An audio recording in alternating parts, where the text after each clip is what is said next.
Somebody has a bad habit of listening to music. Okay. My question is, what is the status of You see, it all depends music? on, this is what you call a bad habit. It all depends on the degree of the habit and the nature of the music. If you see, the music in itself as a whole cannot be dubbed as bad. Even the wine is not dubbed by the Quran as totally bad. Even juggling and these things are not dubbed as entirely bad. What is described, in the principle described is that a thing which has overwhelmingly or more than 50% bad in it should be abandoned and rejected. A thing which has less than 50% bad things, its better things should be utilized and the bad things should be avoided. This is the principle, okay? Now music falls in the no man's land, in fact. It is neither forbidden entirely nor permitted without any conditions. We know at the time of Hazrat Muhammad Rasulullah Sallam, when he walked into Medina, the ladies of Medina welcoming him sang a song of welcome, plus they beat on the drum. This is called daf.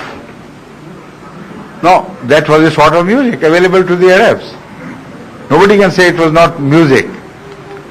But this was not the practice of Rasulullah Sallam to permit the companions to go on enjoying music, revelries and music, sessions, and to be given up to music. That was not their habit. Instead, they enjoyed recitation of the Quran or listening to the good verses and meaningful verses of great poets. But gradually their taste was developed and they shifted from poetry to the Quran ultimately. So it requires some time of patience to improve the quality of your taste. And without that, to abandon certain things would be rather cruel. In these things, it's a matter of taste. In some other things, the matter of prohibition is fast and hard, and you can't change it. You can't say, I have to improve my taste for water before I can stop drinking wine. No, that will not be permissible.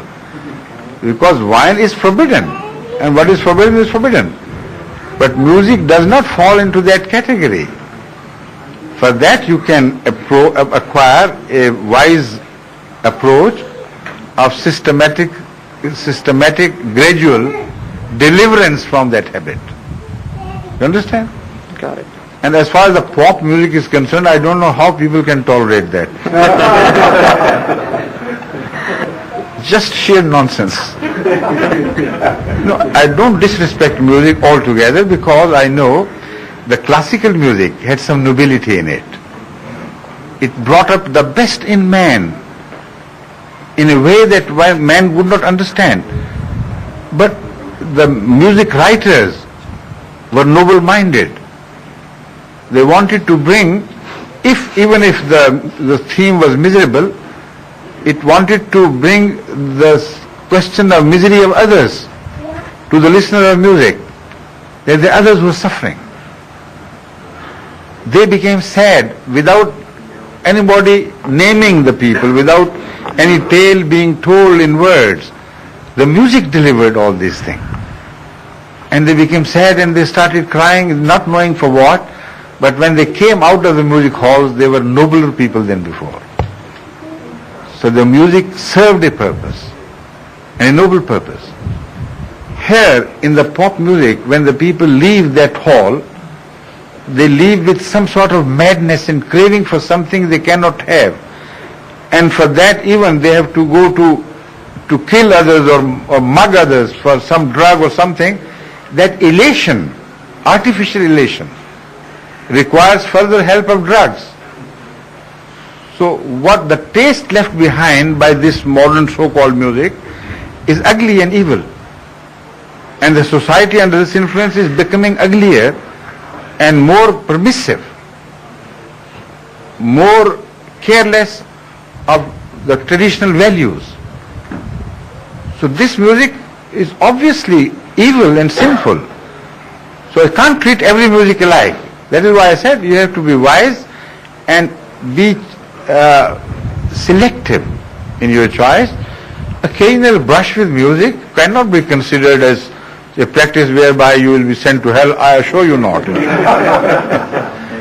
But an occasional brush with music which draws you into itself at the cost of higher values, at the cost of memory of Allah, at the cost of prayers, where you are taken over by music, and that becomes all your ambition and